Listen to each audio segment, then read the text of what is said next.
Assalamualaikum warahmatullahi wabarakatuh. Perkenalkan nama saya Robert Febrian Turnip, NPM 21 1176. Di sini saya akan menjelaskan dan menjabarkan mengenai the case of the Spluensen Explorer. Pada awal mulanya terdapat sebuah sekelompok orang penjelajah gua yang ingin menjelajahi suatu gua. Namun naasnya saat mereka hendak menyusuri gua tersebut, mereka tertimpa musibah longsor. Pada saat tertimpa musibah longsor, mereka terjebak di dalam gua. Pada saat mereka terjebak, ternyata perbekalan mereka itu yang mereka bawa sedikit. Sehingga lambat laun, perbekalan persediaan mereka itu semakin tipis dan semakin habis. Pada saat kejadian yang sama, ternyata terdapat 10 pekerja yang tewas dalam tanah longsor tersebut di dekat pintu yang masuk telah diblokir. Kemudian, pada hari ke-20, mereka melakukan kontak dengan tim penyelamat. Kemudian tim penyelamat ini pun menjelaskan bahwasanya mereka membutuhkan waktu sekitar 10 hari agar dapat menyelamatkan para penjelajah gua ini. Nah, setelah mendengar hal tersebut, para penjelajah gua ini pun menjelaskan situasi mereka kepada dokter. Nah, setelah dijelaskan segala kondisi yang ada di dalam gua tersebut dengan persediaan makanan, kondisi mereka segala macam, dokter ini pun menjelaskan mereka hanya mampu bertahan selama 10 hari tanpa makanan. Kemudian salah satu penjelajah gua, itu ada Roger Watmer. Ini kita ilustrasikan sebagai Roger Watmer. Itu bertanya kepada dokter di sini, "Dok, apakah mereka bisa bertahan hidup jika mereka membunuh dan membakar salah satu dari mereka?" Kemudian para dokter di sini pun enggan menyarankan bahwa tidak bisa, bahwa mereka akan melakukan tersebut. Ketika ditanya apakah mereka harus mengadakan undian untuk menentukan siapa yang akan dibunuh dan dimakan, tidak ada seorang pun baik dari tadi tim penyelamat maupun dokter yang memberikan saran. Kemudian, radio yang telah tersambung oleh mereka di sini dimatikan dan terputus. Dan kemudian, saat radio itu terputus dan dimatikan, mereka kemudian sepakat untuk melakukan undian. Setelah undian tersebut dibersihkan, diketahui bahwa ada 4 penjelajah gua yang selamat. Roger Watmer telah dibunuh dan dimakan oleh yang lain. Para penyintas menyatakan bahwa Watmer pertama kali mengusulkan kanibalisme dan memilih korban secara kebetulan menawarkan sepasang dadu miliknya. Namun, sebelum keputusannya diambil, Watmer menjelaskan dan menyatakan pengunduran dirinya dari perjanjian tersebut. Dan dia lebih memilih untuk menunggu seminggu lagi sebelum melakukan tindakan yang sangat menakutkan dan menjijikan gitu. Yang lain menolak menerima perubahan pikirannya dan melemparkan dadu atas namanya. Kemudian para penyintas mengklaim bahwasanya Watmer mengakui bahwa dadu dilempar dengan adil dan kemudian dibunuh dan dimakan. Setelah penyelamatan dan pemulihan mereka, para penyintas ini didakwa melakukan pembunuhan Watmer. Undang-undang yang relevan menetapkan bahwa siapapun yang dengan sengaja mengambil nyawa orang lain dan akan dihukum mati. Tidak memberikan pengecualian yang relevan dengan kasus tersebut.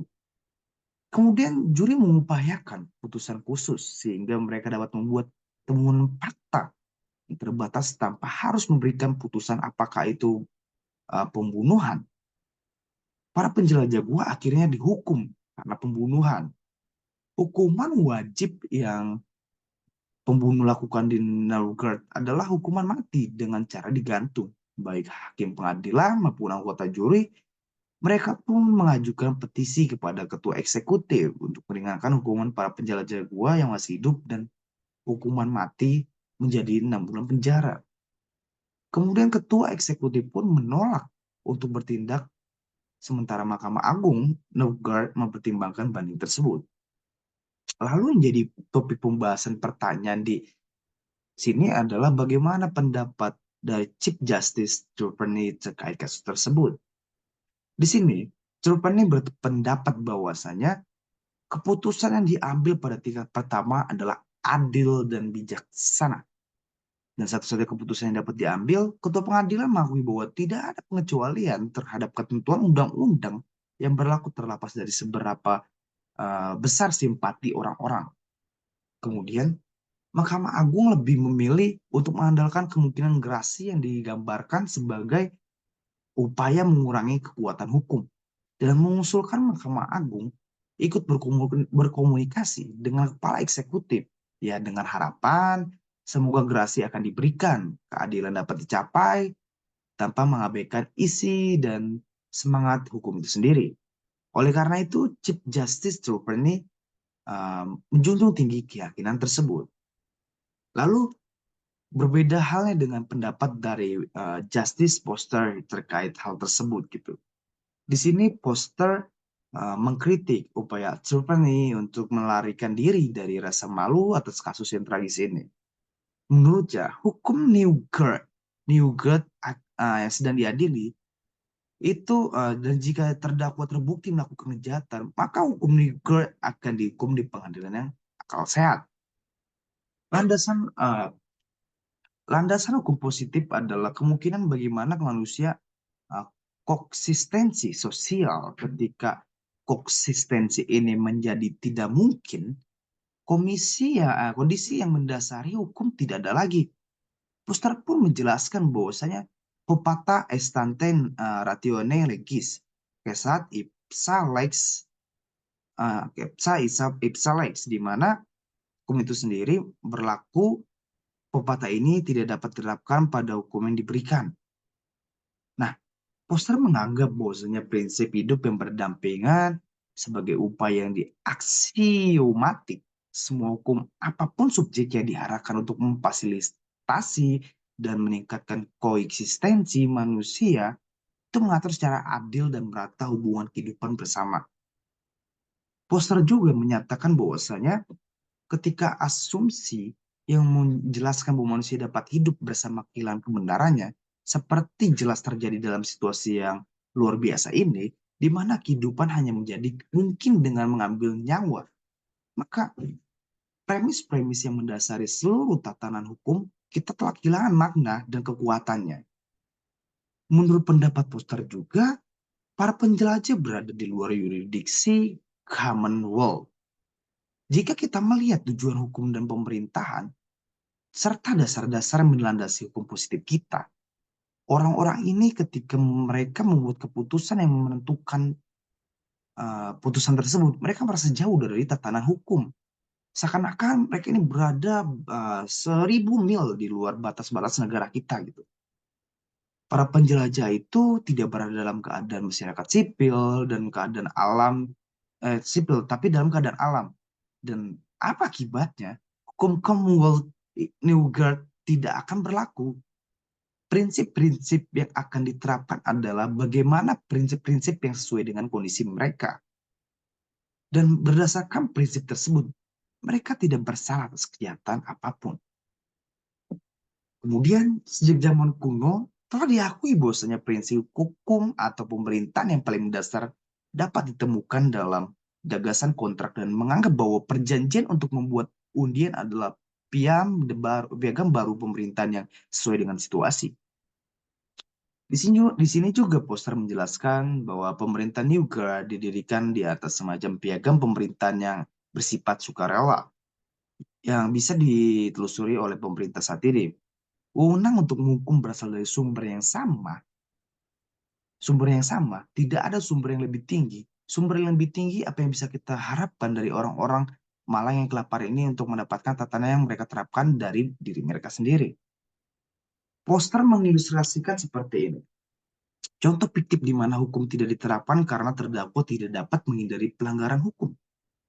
Contoh kedua, melibatkan kesalahan etik yang jelas dan pengadilan tidak melakukan penafsiran secara harfiah. Memangnya, menurutnya tidak ada kata-kata di dalam undang-undang yang dapat menunjukkan pengecualian untuk pembelaan diri.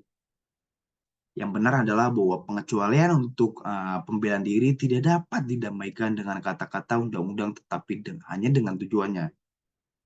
Kemudian, Hakim Foster menganggap tujuan utamanya adalah pencegahan dan menyimpulkan keseluruhan bahwa upaya hukum yang melibatkan pembelaan diri tidak akan memenuhi tujuan undang-undang. Begitu pula hukuman dalam kasus ini. Kemudian bagaimana dengan pendapat daripada Justice Stating terkait kasus yang ini? Menurut pendapat Justice Stating, secara emosional terpecah antara simpati terhadap para terdakwa dan perasaan muak dan muak terhadap tindakan mengerikan yang mereka lakukan. Dan dia akhirnya mendapati dia tidak mampu memutuskan kasus tersebut. Hakim Tating sangat tidak setuju dengan alasan Hakim Foster dalam membatalkan hukuman tersebut. Ia mengkritik konsep keadaan alamiah dan tidak puas dengan rumusan Hakim Foster yang menempatkan hukum kontak di atas hukum yang melarang pembunuhan. Ia juga mencatat sulitnya menerapkan pendekatan purposive terhadap undang-undang pidana yang memiliki banyak tujuan, termasuk retribusi dan rehabilitasi. Ia membedakan pengecualian pembelaan diri yang dibuat oleh hakim masa lalu atas dasar bahwa ini bukan pembunuhan yang disengaja sehingga tidak bertentangan dengan kata-kata dalam undang-undang. Ia juga menemukan bahwa pengecualian pembelaan diri tidak dapat diterapkan pada kasus ini karena akan menimbulkan rawan kesulitan yang tersembunyi. Gitu. Kemudian hakim pun mengutip kasus persemakmuran Valjean di mana kelaparan diadakan bukan untuk membenarkan pencurian sepotong roti, apalagi pembunuhan. Keberadaan gabungan ini membuat Hakim Tati menolak alasan Hakim Foster sebagai tidak masuk akal, intelektual, dan mendekati rasionalitas belaka. Meski menolak alasan Hakim Foster, Hakim Tating tidak bisa memaksakan dirinya untuk mengambil pandangan alternatif bahwa keyakinan para terdakwa harus ditegakkan. Ia menyatakan bahwa hampir setiap pertimbangan yang menentukan keputusan suatu kasus diimbangi dengan pertimbangan berlawanan yang berlawanan. Diakhiri dengan kritik terhadap jaksa dalam memutuskan mendahulukan penuntutan. Makin membuat keputusan yang belum pernah terjadi sebelumnya, yaitu menarik diri dari kasus tersebut. Kemudian dari pendapat Justice Ken terkait kasus tersebut, menjelaskan bahwasanya dengan mengecualikan gerasi eksekutif dan moralitas, tindakan para terdakwa sebagai faktor yang relevan dengan pertimbangan pengadilan. Sebaliknya, pertanyaan di hadapan pengadilan adalah murni penerapan Undang-Undang Newgate dan menentukan apakah para terdakwa ini dengan sengaja atau tidak sih dalam membunuh dan mengambil nyawa Wetmer. Ia mengkritik hakim-hakim lain karena gagal membedakan aspek hukum dan aspek moral dalam kasus tersebut. Meskipun ia memiliki preferensi yang sama agar para terdakwa terhindar dari kematian, ia menghormati kewajiban kantornya untuk mengesampingkan kecenderungan pribadinya terhadap apa yang dimaksudkan keadilan ketika menafsirkan dan menerapkan hukum. Justice Ken sangat menentang pendekatan dalam yang dijabarkan oleh Hakim Foster yang membiarkan kata-kata sederhana dalam undang-undang tersebut diabaikan. Ia menekankan bahwa undang-undang mungkin memiliki banyak kemungkinan tujuan, namun dalam timbul kesulitan dalam menentukan tujuan sebenarnya dari suatu undang-undang. Jason Ken mengingat bahwa aktivisme pengadilan sebelumnya di Newgate pada akhirnya menyebabkan perang saudara yang membentuk supremasi badan legislatif atas peradilan. Ia pun menyimpulkan dengan mengkritik penciptaan alasan pembelaan diri oleh pengadilan dengan menyatakan bahwa menunggu badan legislatif memperlakukan revisi tersebut akan menghasilkan sistem hukum yang lebih kuat. Kemudian, bagaimana pendapat daripada Justice Handy terkait hal tersebut? Handy lebih memilih menggunakan pendekatan yang pragmatis, masuk akal dibandingkan teori hukum yang abstrak untuk menyelamatkan kasus tersebut. Ia pun mengkritik penutup tirai legalisme. Penutup tirai legalisme di mana rekan-rekannya ketika kasus tersebut hanya memerlukan penerapan kebijaksanaan praktis dari realitas manusia, ia menekankan perlunya pengalihan pengalihan untuk menjaga kepercayaan publik yang mengharuskan mereka untuk mengikuti mayoritas 90% dan mendukung penerapan hukum biasa atau membebaskan uh, para terdakwa sama sekali. Ia menggunakan doktrin pendekatan purposive. Hakim Foster sebagai dasar pemikiran hukumnya, Justice Handy mencatat bahwa selain justice starting yang ambivalent, hakim-hakim lain memiliki pendapat yang mayoritas sama semua gitu. Lalu dari kasus yang terjadi, apa pembelajaran yang bisa kita petik gitu? Jadi dalam kasus pembelajaran ini, penjelajah gua ini, kasus yang menarik yang bisa kita petik itu yang pertama, kita bisa melakukan interpretasi hukum. Kasus ini menunjukkan bagaimana pentingnya peranan interpretasi hukum yang tepat dan cermat. Hakim harus mempertimbangkan semua aspek termasuk konteks sosial dan moral sebelum membuat suatu keputusan. Terus yang kedua, batasan hukum. Kasus ini juga menunjukkan batasan hukum itu tidak selalu dapat memberikan solusi yang sempurna untuk setiap situasi. Terkadang hakim harus bisa membuat keputusan yang sulit berdasarkan pertimbangan moral dan keadilan sosial. Yang ketiga, itu ada hak individu versus kepentingan masyarakat. Kasus ini mengangkat pertanyaan tentang keseimbangan antara hak individual dan kepentingan masyarakat. Dalam beberapa situasi, kepentingan masyarakat mungkin harus didahulukan daripada hak individu. Terus yang keempat, ada tanggung jawab moral.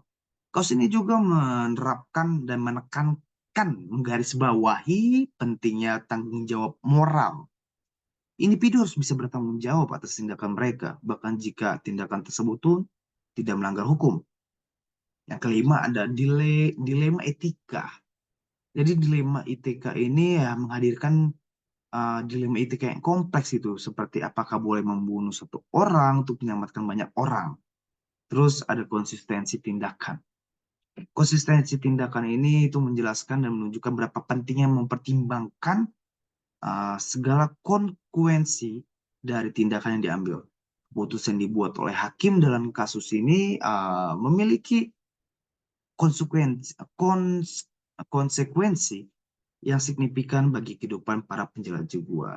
Jadi, sekian dari pemahaman yang bisa saya jabarkan beserta pendapat-pendapat dari pada yang tadi saya jabarkan beserta manfaat daripada pembelajaran dari kasus penjelajah gua yang barusan saya jabarkan juga. Semoga dari kasus ini kita sebagai mahasiswa hukum bisa lebih aware, bisa lebih peduli dalam menyikapi suatu kasus dan mengidentifikasi masalah sehingga bisa memberikan putusan yang tepat dengan segala macam dan berbagai aspek yang bisa kita pertimbangkan sehingga tidak merugikan satu pihak atau menguntungkan satu pihak saja. Dan semoga saja dengan pembelajaran ini kita sebagai mahasiswa hukum bisa menerapkan dan mematahkan stigma bahwasanya hukum kebal ke atas tapi hukum tumpul ke atas tapi tajam ke bawah. Dan semoga keadilan selalu bisa kita tegakkan. Mungkin sekian dari pemaparan saya. Terima kasih dan selamat sore. Sampai jumpa pada pertemuan berikutnya. Bye-bye. See you at the next time. Thank you guys. Thank you semua.